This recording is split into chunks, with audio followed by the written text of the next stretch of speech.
Fala galera palestrina, CEP Mil Grau aqui na área para mais um vídeo top para vocês. Eu fiquei devendo para vocês a análise do jogo, né, Palmeiras e São Paulo, porque o assunto mais uma vez foi Abel Ferreira, né? E eu fiz um vídeo falando sobre isso, né, sobre ele ser chamado de babaca ao vivo, né? Já tá nesse nível. Quem não viu ainda, eu vou deixar aqui em cima um cardzinho para vocês darem uma olhadinha, tá? Mas eu vou falar agora sobre o jogo, né? Faz 2 dias do jogo, a gente precisa falar sobre o jogo também. Aspectos táticos, aspectos técnicos, né? Mudanças que foram feitas, enfim, dentro do campo, né? Isso é que é o bom de se discutir futebol. E eu separei aqui das entrevistas todas que eu vi, de programas de TV que eu fiz análise. Eu achei bem legal esse aqui, que tem Richarlison, Roger Flores, que até... eu não gosto muito dos comentários do Roger Flores, né? Quando ele está comentando jogos ao vivo. Acho ele bem tendencioso, né? Levando aquele dinamismo, vamos dizer assim, que os canais Globo meio que impõem, tá? Mas aqui é um programa boleiragem, é um programa do Sport TV, um programa novo, inclusive, né? E tem o Roger Flores, tem o Richarlison, que começou agora, né, nesse ramo de... Agora que eu digo, acho que não tem nem 2 anos que ele está nesse ramo de comentarismo, e o Caio Ribeiro, a quem eu tenho uma profunda admiração como comentarista e como jogador que foi, tá? Deu uma escorregada num comentáriozinho recente, né? Isso aqui não entra no caso agora, mas tudo certo. Ele é um dos que eu acho bem legal os comentários dele. E eu achei esse videozinho aqui, mais ou menos uns 4 minutos aqui, de uma análise bem específica do que foi o jogo Palmeiras e São Paulo. A gente vai dar uma assistida agora, e após isso a gente volta a conversar e fazer aquele velho debatezinho nos comentários, que já está de praxe dos últimos vídeos, não é isso? Então dá uma assistida aqui, no final a gente volta aqui para comentar sobre ele. Menino para fazer 2 meias, justamente para não deixar esses 2 jogadores do São Paulo começar a jogada e, consequentemente, pressionar um pouco mais as linhas. E aí o gol sai dessa forma, né? Num erro do Arboleda, onde o menino está muito próximo da área, diferente de outros jogos que ele vem fazendo, que ele joga do lado do Zé Rafael. Ele só no intervalo... Aí ele troca, põe... Deixa eu só dar uma pausazinha aqui, que eu gosto de pausar os vídeos e relatando o que eles vão falando, né? Por isso que eu separei esse tipo de vídeo, né? O Richarlison agora colocou justamente o que até a gente vem conversando em grupos, né? De WhatsApp, enfim. O menino, ele estava mais avançado, né? Pelo menos nesse primeiro gol do Palmeiras, né? Ele consegue uma saída errada do Arboleda, mas a pressão do Palmeiras sendo feita lá na frente, né? Lá na defesa do São Paulo. O Arboleda erra o toque e ele justamente recupera essa bola, dá um corte no Gabriel Neves e faz aquele golaço, né? E ele cita que em outros jogos o menino joga mais em linha com o Zé Rafael, que é justamente para dar esse apoio à zaga e tentar fechar um buraco, que o Palmeiras iniciou o ano com esse buraco na frente da zaga, justamente por causa da saída do Danilo, né? Para o Palmeiras se readaptar e para achar essa formação, né, que deixe consolidada e deixe a zaga um pouco mais fixa, demorou um pouco. Hoje o Palmeiras encontrou isso com o Zé Rafael indo para primeiro volante, um menino sabendo que ele tem que jogar defensivamente em linha com o Zé Rafael. Isso proporciona o Palmeiras estar mais fechado nesse setor que o Danilo deixou. Então bem colocado aí que o Richarlison falou. O Nestor para empurrar o menino para trás. Isso. Aí o Dorival, percebendo isso, ele coloca o Nestor. E aí, deu 10 minutos, o que o Abel fez? Trouxe o menino do lado do Zé Rafael. Para justamente, ainda, né, nós comentamos, o Nestor, 2 vezes ele pegou a bola na meia esquerda sozinho e o menino estava do outro lado. O Zé Rafael estava ocupado com a saída do Luciano. O Luciano saía de dentro, do lado do Caleri, para as costas do volante. Então o Zé Rafael estava de olho. Aliás, o Zé Rafael jogou muita bola ontem. Para nós, que não é novidade, né? O melhor do jogo. E aí ele posicionou. Aí logo em seguida ele tira o menino e bota o Richard Rios para ter essa composição e já pelo desgaste. Antes de tudo, tem que falar do Zé Rafael, não tem como, né? Cara, o Zé Rafael, acho que pelo SofaScore, ele teve a nota de 9.5. 9.5, que é muito raro um jogador ter uma nota desse tipo. O que o Zé Rafael jogou tá fora do... Ele já vem jogando bem praticamente todos os jogos, ele tem uma regularidade muito boa. Só que esse jogo em específico, eu acho que muito porque o Palmeiras jogou com a zaga reserva, né? Principalmente sem Gustavo Gomes, né? Porque Luan, ele é reserva, mas Luan, ele já foi titular, ele já tem uma experiência absurda para jogos desse tipo, né? Mas jogou com o menino Naves, né? Que praticamente não jogou nenhuma partida esse ano ainda, enfim. Então, ele se sentiu na obrigação de fazer justamente essa essa trinca, né, defensiva e deixar um pouco mais segura a zaga. Então eu acho que a atuação do Zé Rafael no jogo do São Paulo contra o São Paulo foi beirando a perfeição de verdade. É justamente o que estão comentando aqui, o que o Ricardinho está comentando. De ter uma saída que o Richard Rios tem força para dar e essa ainda saída. consegue controlar mais Exatamente. o jogo. Ô Caio, só para te fazer uma pergunta em cima do que o Ricardo disse, né, sobre essa imposição tática do São Paulo em determinados momentos, obviamente, tem a ver com a dupla de zaga reserva, principalmente a falta do Gustavo Gomes, que falta um pouco esse comando ali de posicionamento e de saída de jogo? Ou não teve nada a ver, o Naves e o Luan jogaram? Jogaram bem. Jogaram de uma maneira muito segura. E depois ele botou o Jailson, né, no lugar do Naves. Porque o Naves acaba sentindo. Na verdade foi uma cãibra, parece que não preocupa, e o Jailson entrou ali como um quarto zagueiro. Eu acho que são duas coisas. Tem muito da imposição. É bem legal o que eles vão falar agora, preste bem atenção, mas só fazendo um pequeno asterisco aqui. Eu falei 3 nomes lá no começo do vídeo, né? E acabei não falando do Ricardinho também, que está nesse programa, Boleiragem, né, do Sport TV. Ricardinho também está com comentários bem convictos, né? Por isso que eu coloquei aqui. Então fazendo só consertando aqui esse pequeno erro e colocando esse asterisco, né? Além dos 3 tem o Ricardinho. E o que eles vão falar agora, o que o Caio vai falar agora é bem interessante. Posição do São Paulo, pelo fato de jogar em casa, tá cheio de confiança, tá num momento muito bom e vir de uma vitória contra o Tolima. Então ele falou assim, vamos transformar esse ambiente, vamos fazer com que a torcida jogue junto. Mas eu ainda acho que tem um pouquinho de estratégia do Palmeiras também. Eu também. E eu vou te explicar por quê. É um time tão bem treinado que ele tem tanta variação na forma de jogar que muitas vezes ele se molda de acordo com o adversário. Então o Palmeiras quer jogar do meio para trás. Como jogou contra o São Paulo? Ele fica quietinho e fica esperando. Na hora que você dá um mole, ele te dá o bote e te machuca. Porque tem... Cara, isso é muito interessante. Isso é muito interessante. Eu vou pausando o vídeo, eu acho mais interessante assim, porque... Quem me acompanha sabe que eu sempre falei isso. O Palmeiras ele joga cada jogo como se aquele jogo fosse único, né? Fosse o último, fosse a grande final. Ele realmente se molda ao seu adversário. E aí não independente de qualquer adversário que seja. Entendeu? Se é, sei lá, Manchester City, que foi campeão da Champions agora, se é, com todo respeito, o Cuiabá, se é o Coritiba.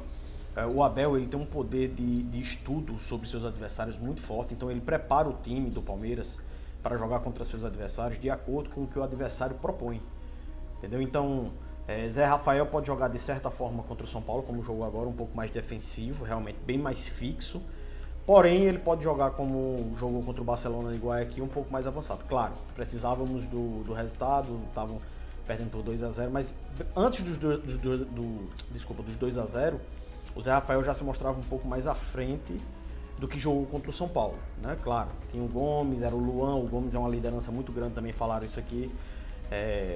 E dar os parabéns para o Naves, né, que entrou no lugar do Gomes e não comprometeu o time, pelo contrário, jogou muito bem. O Luan também foi muito monstro no jogo, mas se passa muito sobre isso também, e eu sou muito adepto desse tipo de análise, né? O Palmeiras realmente ele não tem aquele padrão de jogo único de jogar todas as partidas daquele jeito. O Palmeiras joga pelas pontas, é muito forte. Não, o Palmeiras tem uma variação de jogadas muito grande, pelo meio, pelas duas pontas. A bola parada do Palmeiras é a mais letal que tem no futebol sul-americano hoje.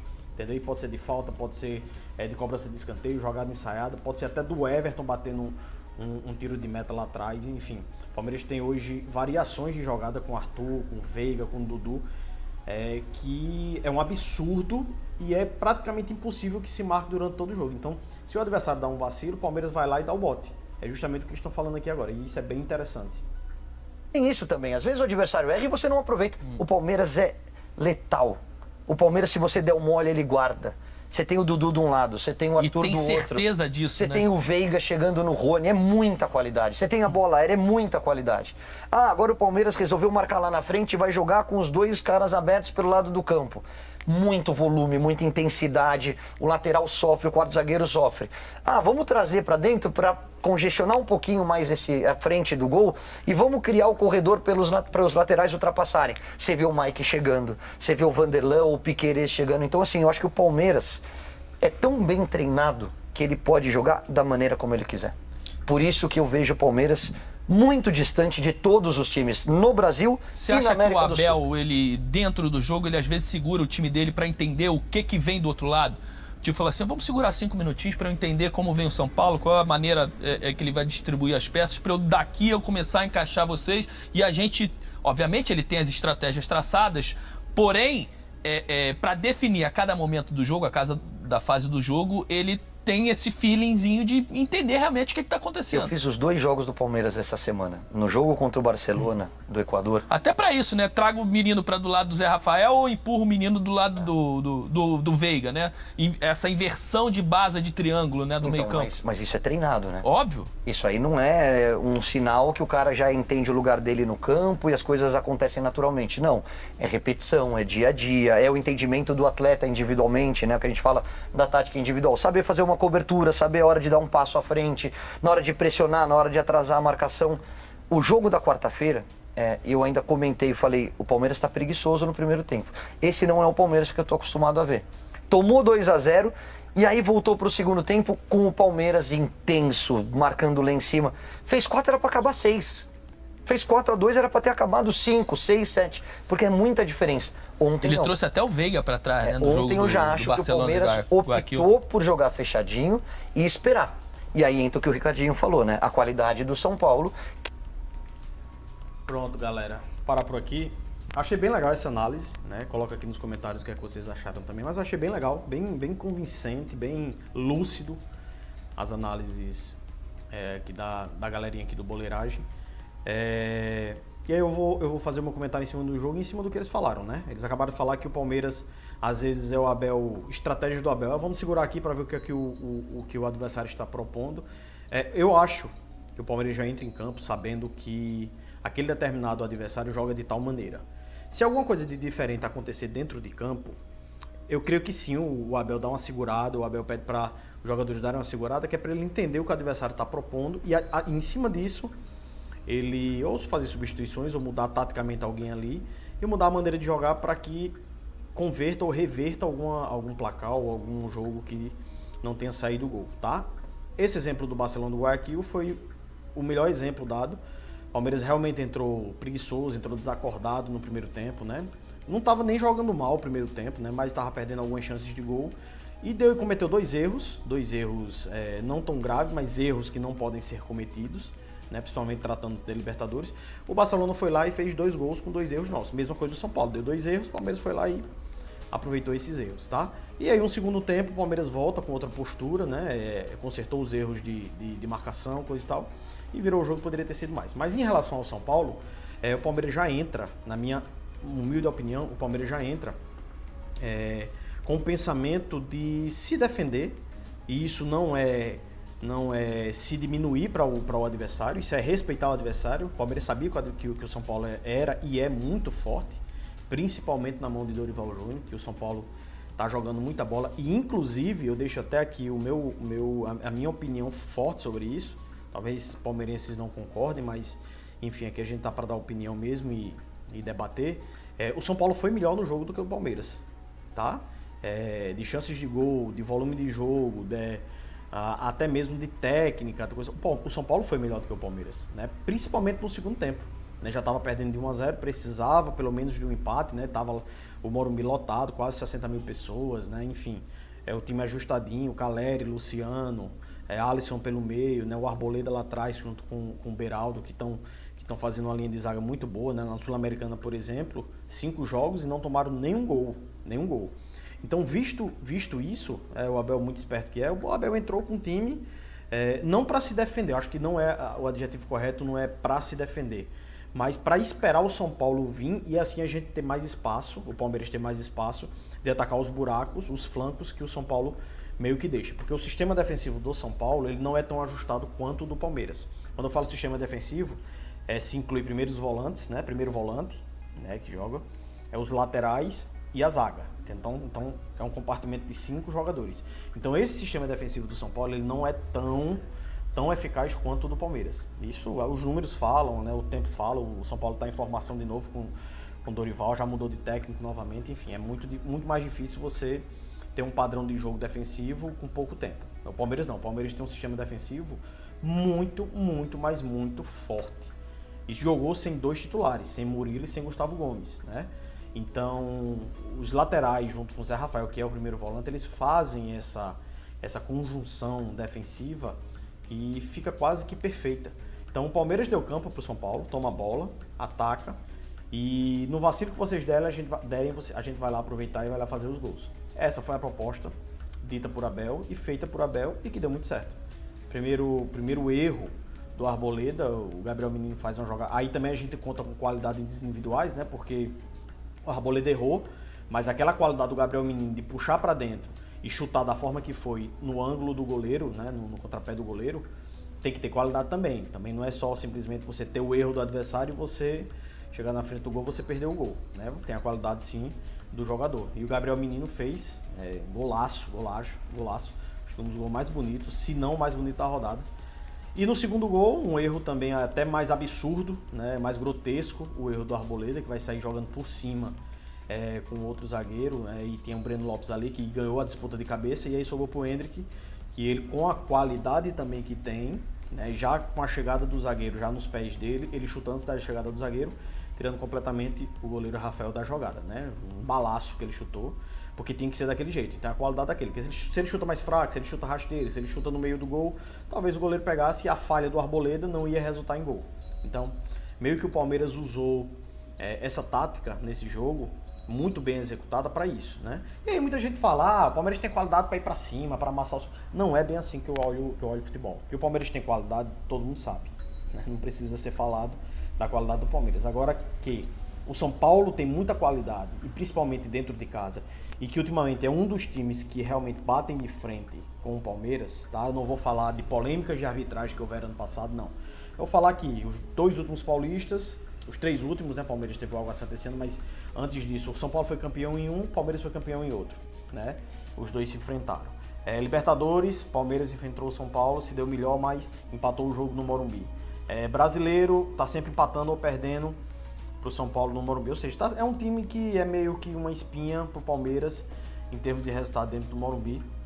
E o Palmeiras sabendo disso, o Abel inteligentemente sabendo disso, sabendo que está desfalcado o time, vai lá e coloca essa proposta de jogo que para mim não é que o São Paulo empurrou o Palmeiras para trás. Eu acho que o Palmeiras usou disso para jogar, entendeu? O Palmeiras tem uma confiança tão grande na sua formação tática, no que se faz dentro de campo, que proporciona, né, os defensores do Palmeiras se defenderem, dá a bola para o adversário, dá a bola para o São Paulo, né?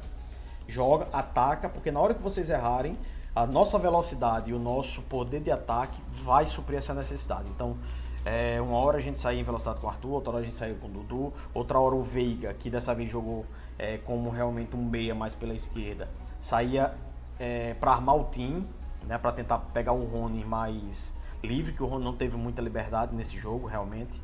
Né, o jogo foi mais pelos flancos e pelos erros do Arboleda em si, né? Mas futebol é isso. Tem jogos que não cabem erros, né? Porque às vezes você não tem o poder de reverter aquele erro. Palmeiras errou contra o Barcelona, teve o poder e foi lá e reverteu. São Paulo errou contra o Palmeiras, não teve o poder de reverter. Então isso custa vitórias, custa 3 pontos, custa caro, muita coisa durante qualquer competição. Então isso é mais ou menos o que eu acho, tá? Só que aí eu queria saber o comentário de vocês, né? Coloca aqui embaixo no comentário o que é que vocês acham sobre isso. Sobre a análise do jogo, tá? Polêmicas entre o jogo a gente deixa para uma outra hora. Teve polêmica da Abel, teve polêmica lá do Arthur com o cara que, enfim, teve pênalti que deu, depois o VAR acertadamente retirou. Isso a gente deixa para um outro vídeo e a gente discute pelo menos 3 ou 4 lances de polêmica. Mas sobre o jogo, o que é que vocês acham? Vocês concordam com o que o Caio, o que o Roger, o que o Richardson falou lá no começo, o Ricardinho também pontuou muito bem, e o que eu também analisei aqui sobre o jogo? Ou vocês discordam? O que é que vocês têm para colocar? Deixa aqui nos comentários aqui embaixo. E, claro, se não é inscrito no meu canal, aproveita, se inscreve no meu canal, deixa aquele like para fortalecer, curte, compartilha, né? Eu vou deixar, como eu falei aqui, no cardzinho aqui em cima, em algum lugar do vídeo vai aparecer para você o card do vídeo que eu fiz sobre Abel Ferreira, né? Sobre ter sido chamado de babaca ao vivo, coisa e tal. Eu vou deixar aqui pra vocês. E deixa aquela força aqui pro canal. E a gente só agradece, tá? E, ó, sempre avante palestra. Tamo junto. Valeu!